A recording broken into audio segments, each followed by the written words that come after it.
Believe me, never had a lot of shit come easy. Had to work hard, struggle just to be me. Had to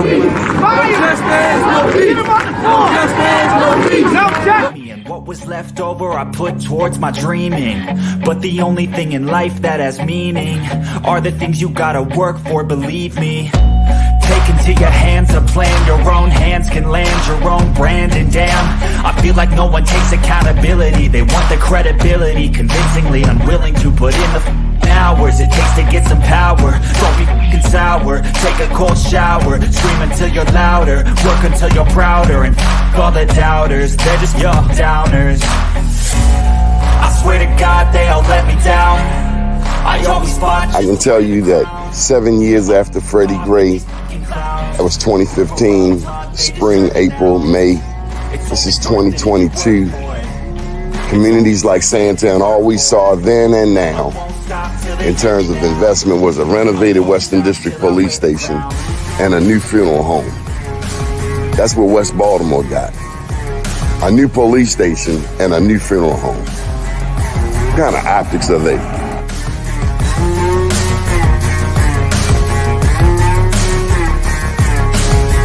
Was Freddie Gray any different than 1968 Baltimore riots?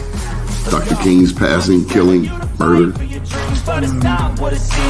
is the same?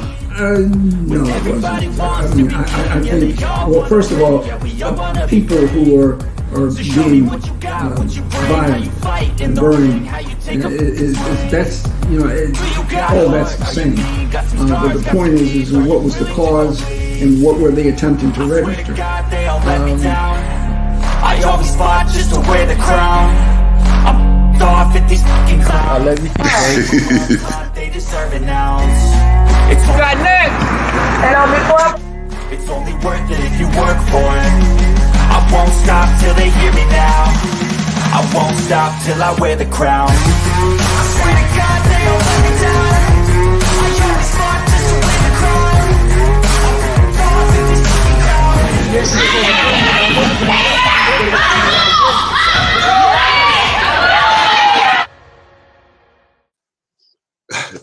Like to welcome you to the show. First name's Donnie, last name's Glover. In it to win it for the long haul, baby. All right. So look, today is Thursday. And what's so special about Thursday? Well, we have one of the most highly talented individuals in the world who's about to come on. Been knowing this cat since way back when George Gilliam and his late wife Stephanie were doing the historic Pennsylvania Avenue Cadillac Parade and Royal Theater show. Know him from my days up in West Baltimore, Coppin State. He really needs no introduction, but I will share that he's going to tell us about what he's been doing lately, and it's not what you think. To say the least, I'll just drop one hint. Sister Rosetta Thorpe. That's the closest that I can figure. Or maybe Jimi Hendrix. Can we say Jimi Hendrix? Well, no, today we're going to say Femi the Dri Fish. My man. What's going on, Donnie? How are you? How you doing? It's good to see your face. Man, it's good to be seen. It's what they say. It's better to be seen than viewed. Right? You ever hear that one? I've heard that one before. Better to be seen than viewed. Especially in Baltimore. How you been, brother? You been good? Yeah. I've been well. Thank you. And yourself? I'm good.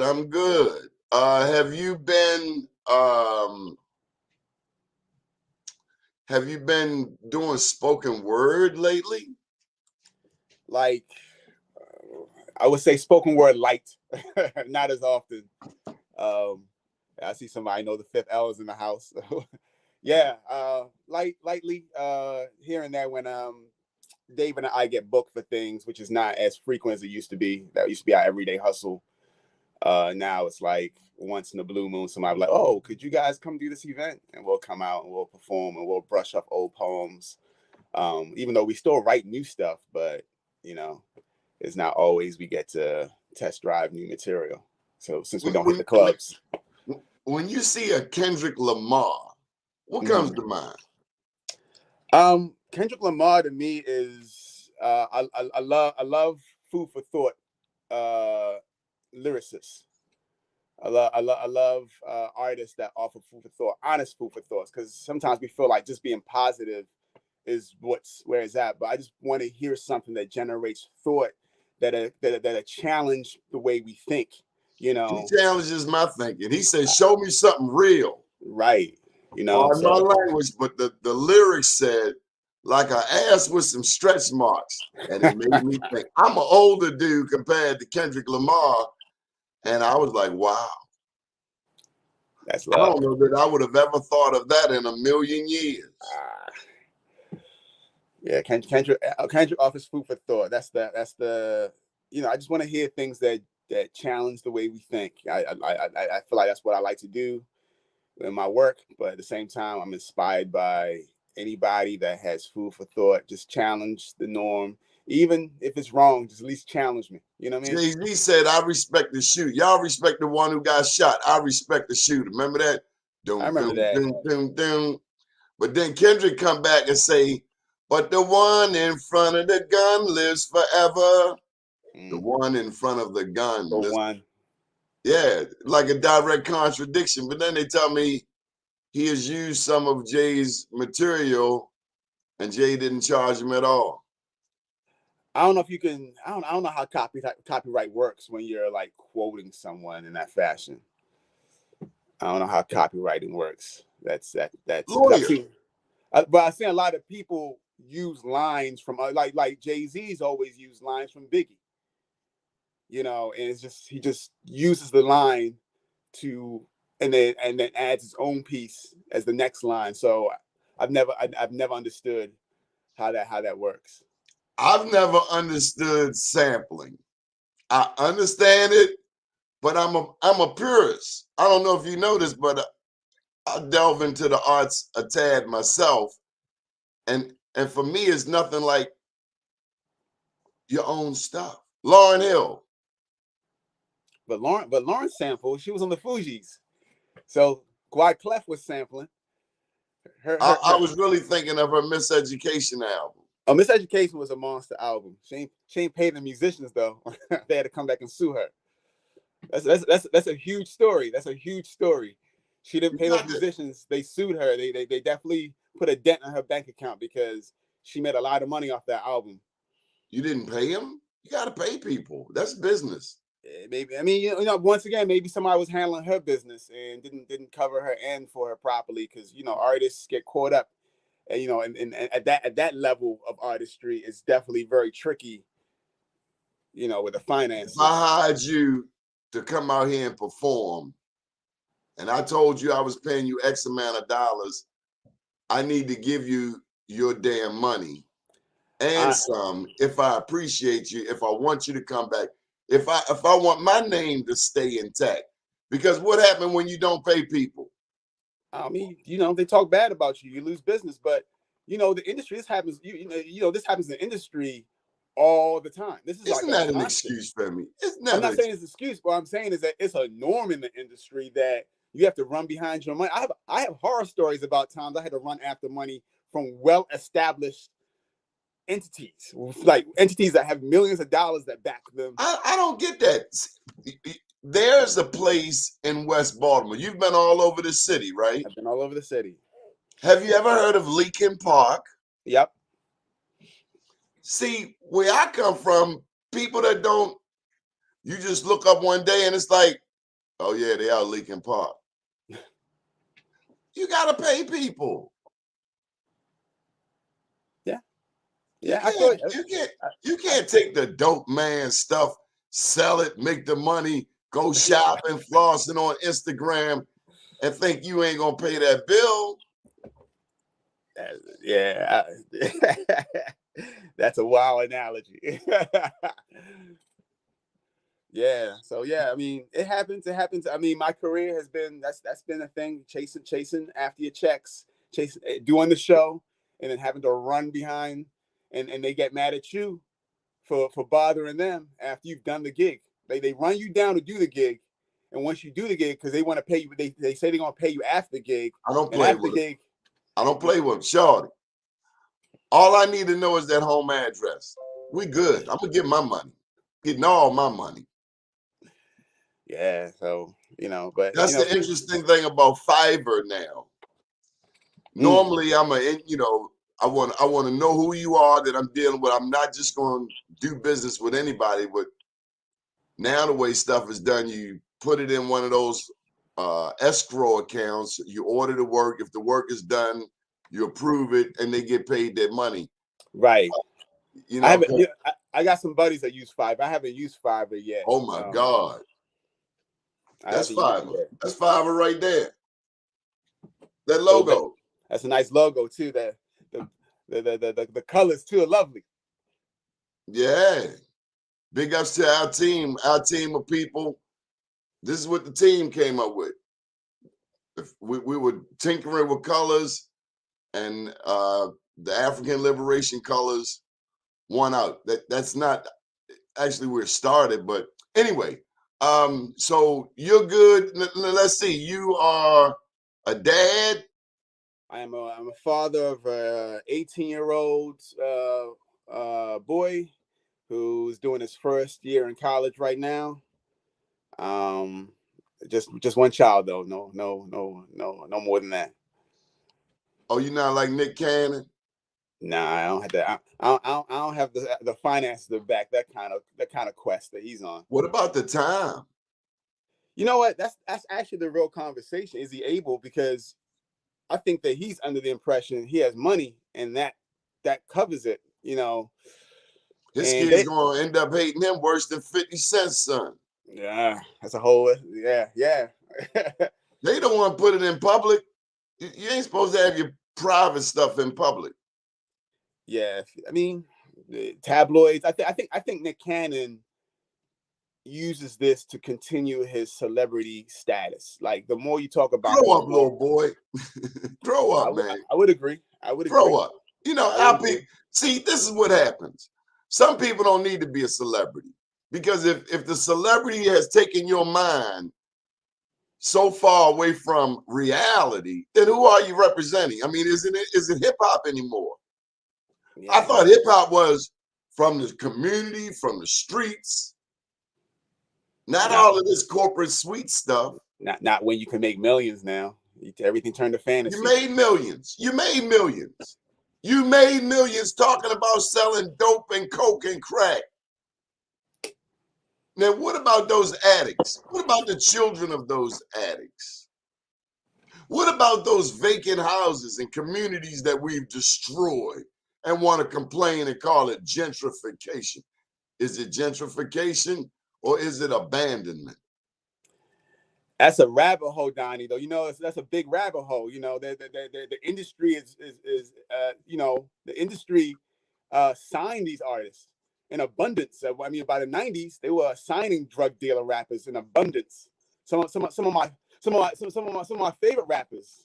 We talk about Jay-Z. Jay-Z talked that street talk. He was talking that drug dealer talk. Okay, but you'd have made $1 billion now. Now I just want to know, does he have any responsibility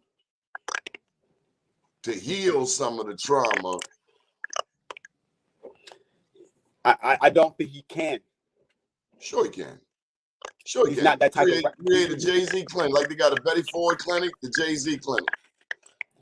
I don't think he's that type of he's that type of relevant anymore. Like he's relevant to people around my age, and up. He's not relevant to like the 19-year-olds, the 20-year-olds, the 13-year-olds. They because he's talking differently now. You hear him rap now, he has something different to say. But when he was most influential at the peak of his career, he was talking that drug dealer talk, and that's what sold the records, because the industry cultivated, curated that. Hey, let's put these drug dealer rappers out here as I mean, I'm not even saying there was no balance in the industry. There was, late 80s, like the 80s, early 90s, you know, we had a little bit of everything. Tribe Called Quest, De La Soul, Public Enemy, NWA. So you got to choose what you wanted to love. You got a nice dish of everything. And then somewhere in that 95 era, it just shifted. And we Crack got cocaine, baby. Crack cocaine was all over. right. And but then that's what they decided, because that made money. They just, I mean, which is weird because, like I said, Tribe Called Quest made money. From my understanding, De La Soul made money. So investing in everything, but I guess, you know, it became a factory line. What's a definite showing off? And I hate to sound like this, what will the white kids in America buy? Because they were out here to make some money. And I guess to you know, suburban America, they don't have to really be in it, but they get to see it and they get to feel it without ever having to be in it. Because to go platinum, you ain't going platinum by the black community. You going multi-platinum, you selling 1 million, 2 million, 3 million records going diamond. You're not selling that in the black community. That's white America now is buying into you. And once again, the industry is about making money. It's a factory. It's a factory. It's here to make money. And we fell for it too, because that's the cheese in the mousetrap. So now everybody's trying to be a drug dealer rapper. And as time moved on, we became drug user rappers. You know, they sipping the lean, they doing all these popping pills. That's How the do rap. rappers rap about lean, sipping lean, but they are not really people who sip lean? They sip some of quite a few of these guys have died off of like the lean. And for the record, this is Robitussin. Right, at that. You know, but this is, you know, in my day they drank. It was not uncommon. People drank Robitussin and what they call Dortons, horse tranquilizers. Oh, really? I never heard of that. Horse tranquilizers. Pills, about $11 high, $12 high all day. So I don't know that life, but clearly once they make it sound sexy. There's nothing sexy about it. They make it sound sexy because the children jump on it. Man, when I heard Future on Saturday Night Live talking about lean, I'm like, wow. So America condones this. And this is what we condone. This is what you're a millionaire telling kids to drink some Robitussin. I mean, what kind of stupid crap is that? I don't know if it's part of the plan. But once again, there's a whole industry with a lot of money that told you can make it in America. The American dream is you can come from nothing, become something. And we are chasing dollars. We're not chasing dollars with any kind of, you know, responsibility. You know, what plays in the club is, you know, when you're young, we love the Rage Against the Machine music, you know, the music that is against the system, against what is, you know, it's like being young, you know, and mind you, Future was a little older, I think. But who's the buying market? 12-year-olds, 13-year-olds, 14-year-olds, 50-year-olds, see, all the way to about 21, 22. And easiest to mold, easiest to trend set, you know, and, you know, I mean, and don't get it twisted. If you listen to rock music, they have their own, because, you know, the young people buy and the women buy. So R&B is for the women. I wanted to tell you that when I was, I guess about 25 or so, I was exposed to, actually up at Poly, but I really didn't listen until about 25, to some rock music, Led Zeppelin, Pink Floyd, The Wall. I came to find that a lot of rock music was very relatable because it was, you know, you take the label rock off of it, you take the image of white musicians off of it, it was no more than rock and roll, no more than R&B, no more than jazz, no more than rhythm and blues with a different twist. But there, of course, is that far, what do you call it, far right rock, or the rock that's the headbanger? You're a rock star now. But everybody's got a story to tell. The way, that's why I said, like, for me, even when we talk about a Jay-Z, you know, we might talk about, you know, like I still just want to hear, like, everyone's gonna tell their story. The Jay-Z grew up selling drugs, yes. So all he has is a story to tell. I feel like he tells it with an air of creativity. Is he going to be an artist about it? I believe he was an artist about it. Some people might challenge that when they're unable to comprehend the language and the manner of how he's telling these stories. I'm still decoding some of those songs, reading lyrics. What did he say? I mean, I don't get me. No. I'm just saying. I would right. ask you to repeat that. What was that again? To understand the entirety of a particular line. But to replicate a Jay-Z of that caliber of writing prowess is not easy. So the industry had to start going for people who say things who aren't as talented in the writing, because they need to manufacture. They need to manufacture, like churn them out, because not everybody's gonna make it, but they're gonna have a hot single for a moment, and that's gonna inspire. It's gonna inspire the next young boy to feel like in order for him to be a rapper, he gotta do some street stuff, and he get out there in the street and do some street stuff, you know, go to jail or get shot. You know, those things are like, you know, stripes on a soldier. And now they can be a rapper because now they've done some street stuff and they get to talk about it. But the writing ability is not as strong. He celebrates it in a way that is like, it's not what you want, because the whole point is, let's get out the hood. The whole point is, let's make it big. Let's get out the hood. But is that still a mantra? Let's get out the hood.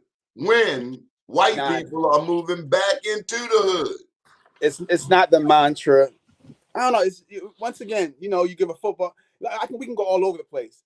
We complain about white girls jogging in Harlem and Starbucks on Malcolm X. We discuss this. We don't discuss that when we had them knots of money, we refused to buy one of them brownstones. Mm-hmm. Is it gentrification or is it abandonment? We want to move to Randallstown. We don't want to move to Sandtown. You know who wants to move to Sandtown? White people from DC. And they like the challenge of living in the hood. I saw white people in Harlem. They like the challenge of living in Harlem. Everybody wants our rhythm. Nobody wants our blues. They want, once they move their Starbucks, and you know what I mean. Once they move Starbucks and the Whole Foods, in, you know, it's about to change over. It's about to be a shift. But we had a chance, and we wanted to move. Are we confused? We are, and this is just my opinion. You know, we've been misled. You know, we wanted, you know, think about during segregation, there was such a push for us not to be allowed to be a part of them, that the minute we became a part of them, we let go of our own. And, you know, look at that. I always use, when you know, Dave and I always have this conversation, the Negro League, when Jackie Robinson ended up in the major league. And once he got in the door, then the door became open for more Black athletes to go in that direction. But what happened to the Negro League then? Like, we had our own. It wasn't. We had our own, and I wish we had it now, because we don't even play baseball. I can't even wear an Orioles hat these days, bruh. But that's an example of what we did with everything. The minute segregation was dropped, we let go of our corner stores. We let go of our, you know, like our neighbor. You know, I live in Emerson Village. You know, the sub shops aren't owned by us. We go there and eat all the time. Don't question a thing. There's a soulful spot in the village. It is not run by us. It is not a Black man or woman running that. What about the Pakistanis on Liberty Road with hip hop fried chicken? You Black see my point. Black people eating that chicken with sugar all in it. Talking about this is better than crack. This is like crack. It's addictive. But everybody knows how to sell to us. We don't know how to sell to them. And the only things we know how to sell to them is music and entertainment. And we don't even own those industries. Why don't we own distribution at this point? It's 2022. I think we try to own distribution. Anyone who tries to own distribution, I don't care how rich they are, they'll disappear. So move to another country. Started. What about Africa? They gonna dominate Africa too? The Europeans already dominate. They still own Africa. They still own Africa. They own the minerals, and they own the wealth. They own the Europeans got their hand. They never let their hand go. They might have gave countries independence, but it's not. Look, I mean, I'm Nigerian. You know, like look at the country of Nigeria. It's a corrupt country because it never really recovered properly to properly establish itself from England's rule. You know, I am often excited when I meet a Nigerian because I'm going to ask you, are you Yoruba, Igbo, Edo, Eko, Hausa? I'm Yoruba. Yoruba. So Yeah. Oludumare. Yes, I am Oluwafemi. Oluwafemi. It's my full name. 200 million Nigerians. Mm-hmm. What do they think of the average African American? Well, based off my father, not very highly. Why?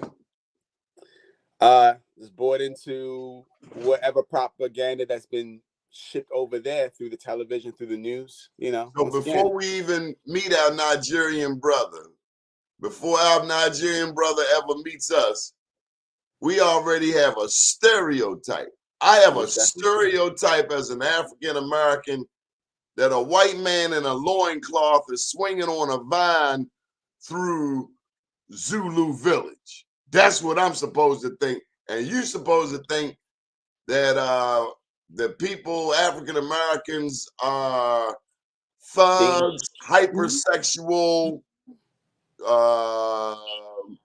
irresponsible, and lazy. Don't forget lazy. Yeah. And I won't say everyone, but like I said, it's definitely an overcast. Like when I moved here, my dad gave me strict instructions. You know, do not get locked up. Do not bring shame to this family. No. My father went as far as to say, do not mix with these African Americans. And mind you, I went to Walbrook Senior High School, which is all black. And I lived in West Baltimore, where I lived was all black, and I was not allowed to have black friends. You know, and I had friends in school, but I didn't go outside. You know, I didn't hang out in the streets because that was against the rules of the house. And you know, I'm gonna share you one of the biggest disconnects when it comes to, and I can only speak for Nigeria and my personal experience there. I lived there for 4 years. So I lived in England, then I moved to Nigeria, then I moved here. One of the biggest disconnect is when I lived in Nigeria, it was never taught in any school I was in, and I've asked around to other Nigerians that I'm close to. It's not taught in any school, grade school. Colonization was not taught, so we never knew why there are black people in America. We just thought there were black people in America like there are black people in Africa. We never knew the story of colonization to slave the captive Africans taken across the mid-Atlantic to the Americas as slaves. We're not taught that the civil rights movement coincides with the independence movement. See? We're fighting the same enemy and don't even know it. No. But that's a huge disconnect, though. The minute you know Africans, Nigerians, I can't speak for all of Africa, but Nigerians are not in grade school. This is not a conversation. This is not a history conversation for understanding. And there are Nigerians, because we're right there we're right there. We're right there on the edge. Like we were among those that were captured. So, but even the conversation about colonization, even though they worship the queen and you know, some of them worship the queen. The other ones were saying the hell with her. Yeah, give me my damn jewels back.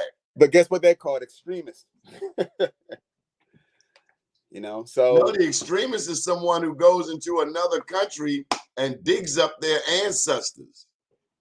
Real talk. That's an extreme. That's a very disrespectful person to go and dig up someone's ancestors.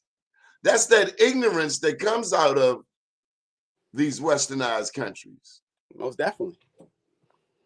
And terribly ignorant. And then we get ignorant. Belgium has an explosion, and then black people are changing their social media profile pictures to say, we support Belgium. Did this Negro just say he supports Belgium? Get this boy a book. But you talk about this is how far off. I got to plug my books. I don't plug them enough. I Am Black Wall Street, Unapologetically Black. I've been told I got to do that more. Like this page, share it, and all of that. Y'all know what to do. Femi, any products you want to sell? Any tickets you want to sell? My thing is OWX Music on social media. You can find me on social media, OWX Music. It's where my band does their thing. Whether it's Instagram. Band? We've teetered around this. We're halfway through. I think it's time you drop on them what you've been up to. So in 2012, I started a band. The Fifth L wasn't, Dave and I had been moving for so long together as Fifth Element, Fifth L, and things just changed and things weren't moving like it used to, and I had to figure out what do I sound like by myself, and I hate being on stage by myself anyway. So I put together a band, like an alternative hip hop rock band, a lot of loud guitars, hard drums. Why? Because when I think of myself, I'm loud, I'm abstract, I'm abrasive. I write from those areas too. I like to vent through my music, even where I'm venting personally or even social politically. I like it to come hard. I like that Public Enemy feel. I like that Rage Against the Machine feel. I like that Dead Presidents feel, and the sound that I felt would complement the style of energy that I am. And this is without David, because when you're in a group, you're sharing a space and you have to find a way to make sure the sound you're presenting mirrors the two of you. So David and I was more of a hip hop spoken word thing, but by myself, I felt like rock is the sound that complements my energy. And I like to give a good show. I'm an energetic person. I want to jump around the stage, and I linked with one of my homeboys. It just came to me. What's that? Is this a part of your British influence? My British influence coming out, yeah. I would say so. I grew up listening to Queen, Rod Stewart, Adam Ant. But also, once again, I also grew up listening to Jackson 5, Michael Jackson, Lionel Richie, Kenny Rogers. When you were over in England, did you learn about Michael X? No, never. I never heard of Martin Luther King until I came to America. I didn't have a Michael X in London. London. Michael X, is that the guy from the He's a civil rights leader. No, never heard of him. So Donnie, another thing you don't know about me. When I lived in England, I mostly lived in a foster care situation, and I was raised by white folk. All those situations. Not I don't say a lot. All those situations, I was in white folk home. So who my guardians were white folk until my mother came and got us, and I was about 10 years old before. What did you learn? What did I learn? Yeah. About what? Being black in England? Like the only thing I know about Britain, my little weak British accent, it reminds me, like when I hear the Jamaicans in their patois, it reminds me of the Irish. But us here in America, we don't understand the bigger picture. For instance, we look at America, we look at the world through English eyes, and we don't even know it. Yeah. Classic example. Did you know that Spain was not that Florida was not a part of America until 1831? Florida. If you escaped from Georgia, Alabama, Louisiana, and you made it to Florida, you could be free. I write about it in my book, Florida, because that's where it all started. I've never heard of that. Right. So it's so much about it, but everything we know about America is through British eyes, not French, not Spanish. The French were here, they own Louisiana. when America bought Louisiana, the Louisiana Purchase, they then got another 2/3 of the rest of the country because we were only on the East Coast at first. You go down to New Orleans. You've been to New Orleans. I've never been. That's one of the places I've never been. You got to go there. As soon as you hit downtown, it's a port city. It reminds me of Baltimore in certain ways, but they got French, Spanish, and British influences, just to name those three. And so everything we know through a British. But America got its independence from Britain. Like Britain was the stronghold. Yeah, but they're one and the same. It's one and the same. Who's British? Who's Britain's number one ally? America, of course. I mean, the Queen, the funeral, that was all on TV in America. People, oh, the Queen. She ain't my damn queen. Thieving ass stuff. We want our damn gold back. Real talk. And I said because I got skin in that game. You do have skin. Damn right. Game. They ain't gonna give me a reparations check, so I'm gonna take me some gold. I'm getting mine. You better get yours. With Bernie Mac. Okay, all right. So now that you have this, so who were some influences on you in the world of rock? Who's your favorite or favorites? There's several. Like I said, I'm a big fan of Queen, Freddie Mercury, Queen. I'm not sure you remember the band. It's a band in the 90s. It was a very political band, Rage Against the Machine. It was a big band in the 90s. It was a big rock band. But I remember Queen. What was their famous song? They were in the Warriors movie. I just killed a man. Oh, We Will Rock You. Another one bites the rock you. Black people love that song. We Will Rock You. We love that song. Yeah. They used to play it at the Orioles games. Or another one bites the dust. I love that song. Bohemian Rhapsody. Bohemian Rhapsody is like their biggest song. They have a ton of songs. Like I grew up. I mean, in England, I really dug their music. But like I said, the 90s is really where my coming of age with music really started to really hit me. But Rage Against the Machine was heavy. There's a band called Fever 33333, Fishbone. I would even go with so that means you play football. I didn't play football. Not football, British football, soccer. Nah, I didn't really play. I didn't play soccer. You can't kick the ball. I can kick a ball. I've played it, but I didn't play it. We've not played it. I mean, I lived in England. I didn't play on a team. I didn't. I rarely played soccer. I know the sport, but it wasn't a thing I did.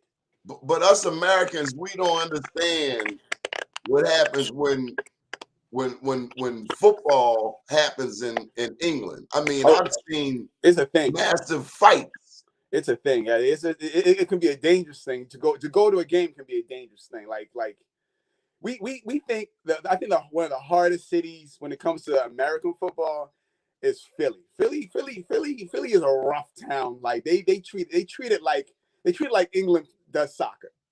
Philly is hardcore. But yeah.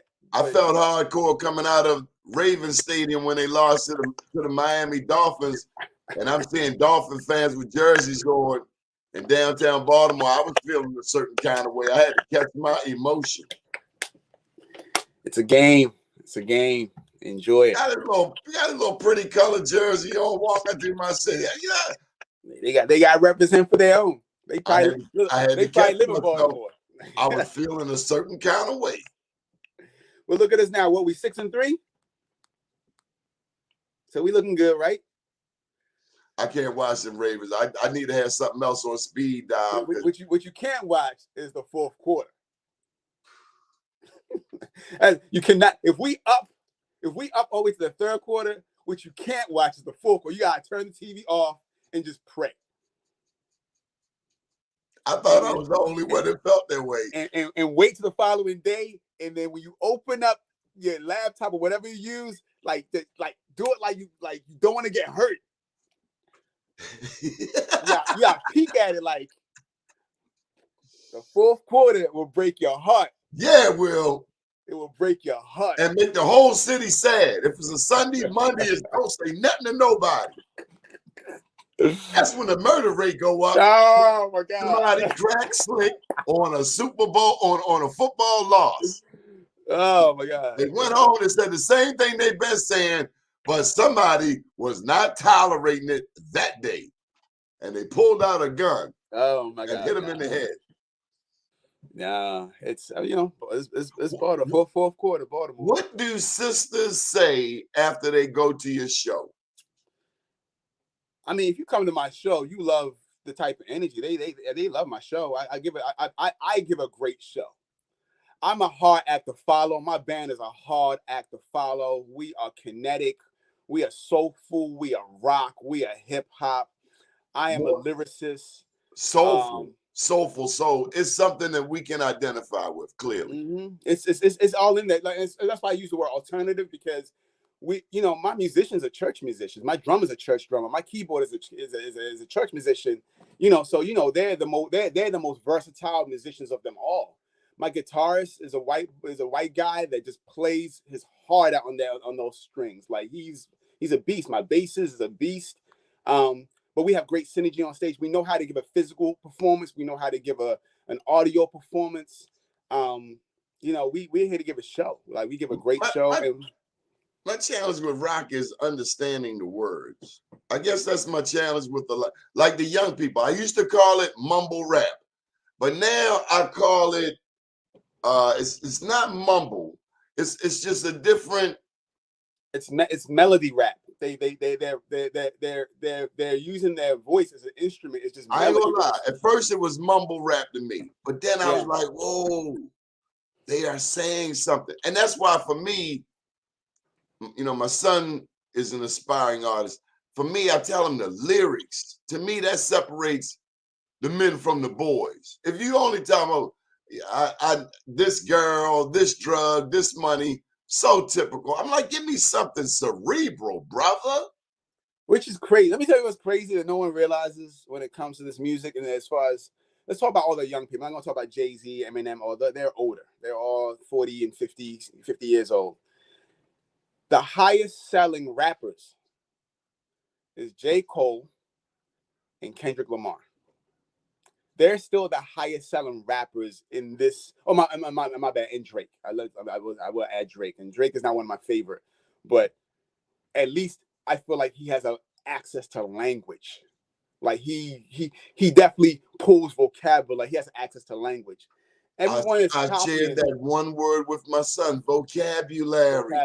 The more wealth you have with words, the more I feel like like I said, Kendrick. The better the picture you can paint them.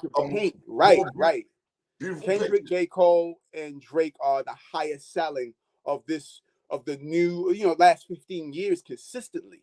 When they put a project out, it gets, it's worth talking about. J. Cole, Kendrick puts out an album every like 3-4 years. Like he doesn't even flood the market. He knows that when he puts one project out, it's gonna stay. It's gonna burn on society. J. Cole is great because the two of them are great for food for thought lyrics. They're great for food for thought concepts. They're here to say, hey, I have something to say, and I have something for us to think about, including themselves. So they're not even rapping to the audience. They're rapping to themselves and including us in the conversation. That's what they do. Ooh. I'm feeling that. They rap it, they're ministering. Mm-hmm. But to themselves, and we're just a part of this conversation. Because at the core of this, we're all going through the human experience. I've been paying attention. Kendrick Lamar has a little skits with the devil, don't he? Yes. But it reminds me of DMX. Even the song, he has a song in this new project called, I think it's called, is it called Domestic Violence? Where he's like, him and his girlfriend are having this intense, vulgar argument. It's one of those, and we've all had these arguments. We've all had these arguments with our women at some point in time in our life, maybe in our early life, whatever. But it's intense and ugly. And he wraps it up at the end like, like it's all peace. Like he wraps up because this is what we go through. This is the human experience, and hopefully we grow from that. You know, it's one of those things where it's like you listen to something like this and like, oh, that's so ugly. Maybe you catch yourself if you fall into such an argument with your lady, you know, or with your mate, you know. But once again, like I said, like they are having conversations with themselves, including us in it, through song, through rhythm and rhyme, through music. And like Kendrick has amazing videos. Like his videos are like the kind of videos that should be studied. You know, that's like his artistries and visuals too. Tell me about Ye. I'm Kanye. You know what? So I'm a Kanye fan for at least the first 7 albums, 6, 7 albums. What's going on with him right now? That there's a thing with Kanye that I've never been excited about. The way he wants attention. I can't tell, you know, some of the things he's done recently. I can't fall behind. Some of it is there's conversations he's having that I feel like if he said it differently, it would sink in. It would sink in differently. Or what kind of result do you want? Because given the result that you want, a different approach might work. And so then it's like, well, what is the point of this? Is just noise? It's just attention, or that's what it seems like. It always seems like. I mean, and this is all the way back to his beginning. He's always done these outburst things, and we're okay with that. But at this point, you are a grown man. Generations are behind you. I'm just looking for leadership. But you can't step into the light, run for president, white lives matter. You can't be in the limelight and not have a responsibility. He's not a leader. Okay, but with he's supposed to be someone who inspires. Music is supposed to inspire. Right. He's supposed to. I feel like that's his calling. He's trying to overstep. I feel like he's overstepping. He thinks he's a leader. He thinks he's a leader because everything he set out for, he got. But all that stuff he put out for was, I want to be this rapper. I want to be this musician. I want to be recognized. I want to be with Jay-Z. I want to be a billionaire. I want to be a designer. But look at our community. Look at that. Okay. And I love the video. He had the white girls with the ballerinas and the swan. I thought that was really different. But look at our community. Look at the people that buy his shoes, buy his products, buy other people. What the hell are we doing? Our ancestors in this country went through slavery. And now that we're here, we acting like nouveau rich, like people who never had anything. We've forgotten about that we come from kings and queens. This is nothing new to us. Well, you say you forgot. Some of us never knew. Like I said, okay, well, cut the damn television off and pull up Google and look up African kings and queens. I'm tired of the excuses. No one's going to look, Donnie, no one's going to look for that. Like I said, I moved here to find out about slavery. We'll find skin bleaching cream. Right, because and that's a big thing in Nigeria. But they've been told we still bought our beautiful black sisters, not just in Africa, the Caribbean, in America. In America, but we're still. Why would anybody want to be lighter when other people are paying to be darker? I mean, what in the hell have they done to us, brother? It's a lot. It's a lot. So slavery. Reparations, gold, all of that fine. But why are you putting Clorox on your beautiful brown skin, sister? The same reason why they put Botox, they put tar in their butt cheeks. But it don't last and it don't look natural, and we know it ain't natural. And a desperate dude might go there for a minute, but then that thing gonna fall and you right back to where you at. We're still been brainwashed, confused.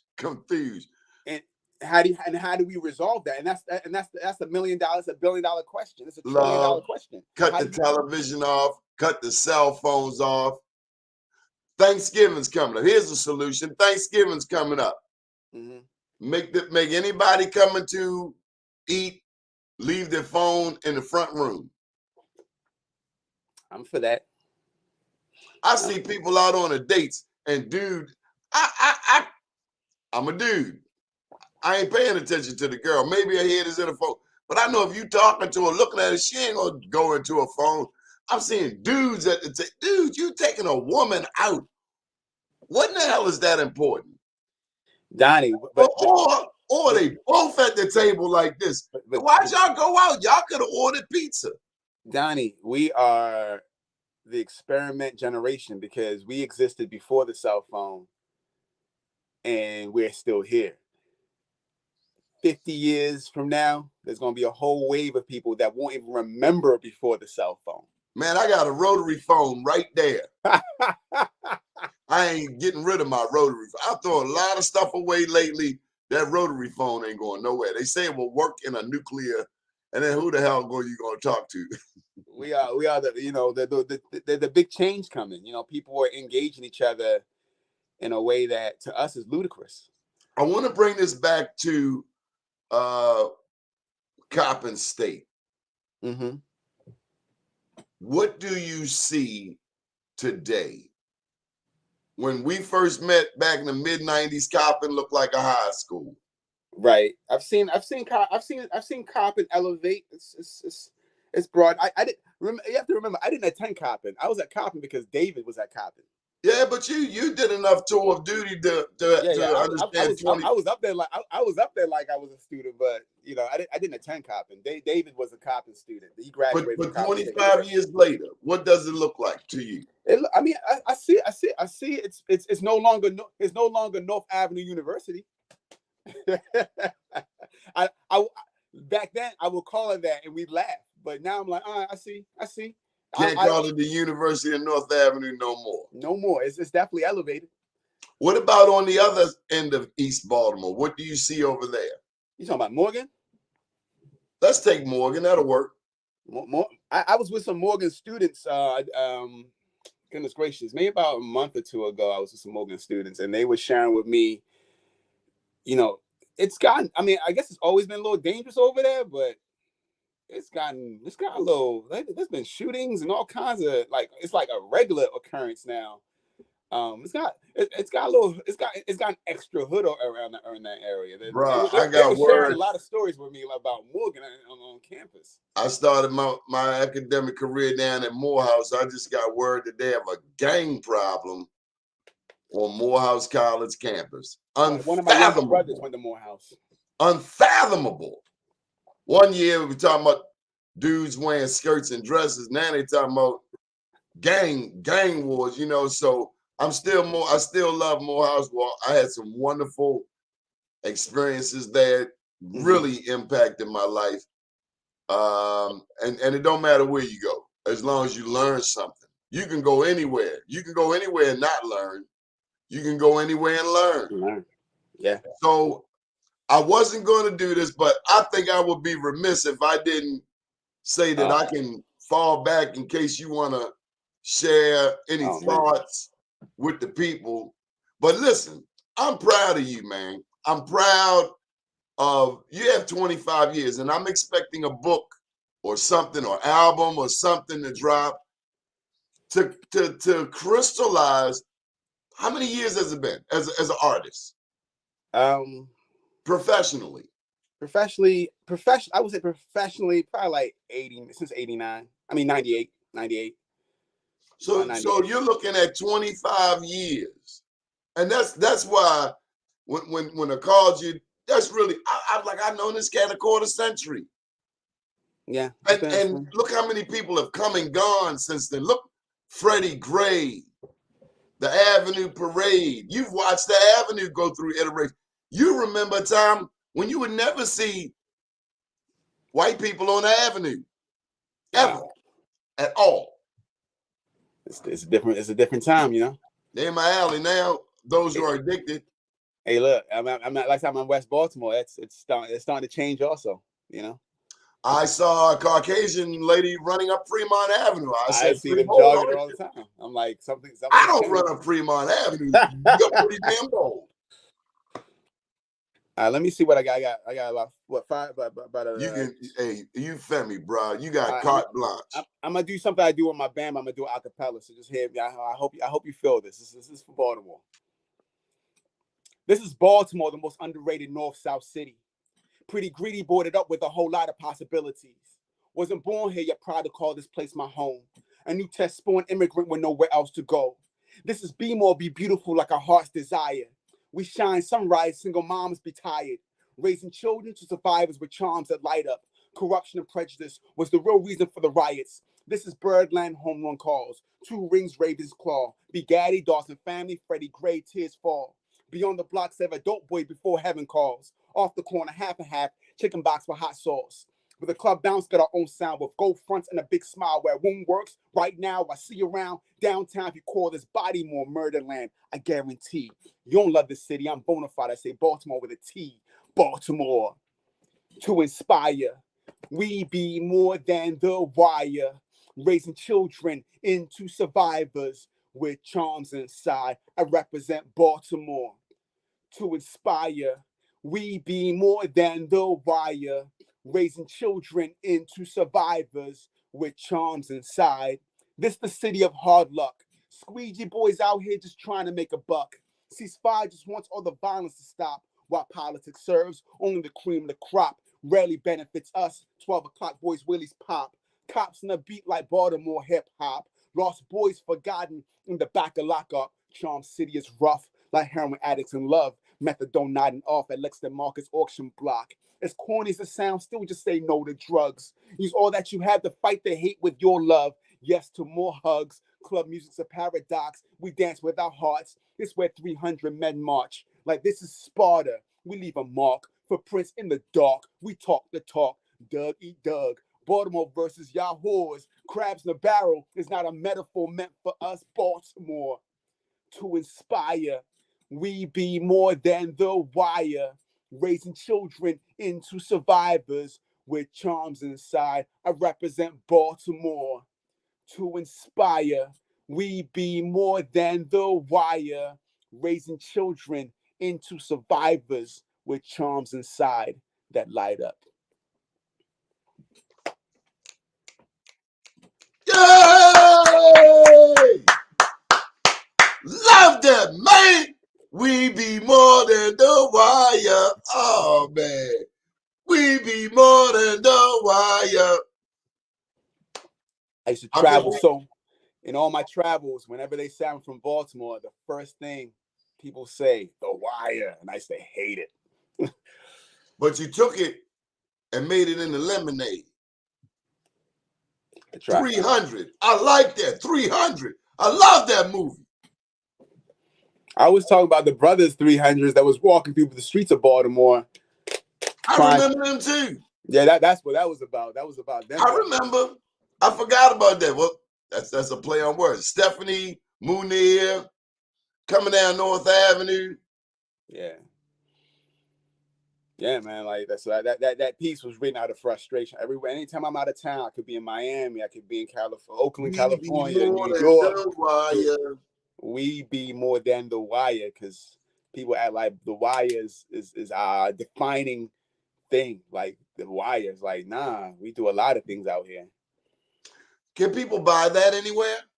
It's online. You go Out of Water Experience. The song's called Be More. Be More. So you can find that online, Spotify, Apple Music, anywhere you download music. And we have a video on YouTube. So just go to OWX Music on YouTube, and we have music videos there. We have quite a few music videos. Come check us out. What would the world be without art? It would be, what do they say? Without art, it'd be it'd be you know, art is most important. So our inspirations to move forward come from. We love you, Femi. Thank you for being you. Thank you for being my friend. Thank you for sharing and blessing the people all over the world with your gift. Thank you for not being stingy. Thank you for looking beyond the individual blocks that society wants to put us in. Thank you for sharing with us about the continent of Africa, about Europe, and also about North America. Johnny, thank you very much for staying true and being so consistent over all these years. Consistency wins. I'm also proud of you too, because you make it happen. You're still a force to be reckoned with in these streets in Baltimore. So thank you. Ashe, Elder. Have a beautiful day. Good morning, world. Respect.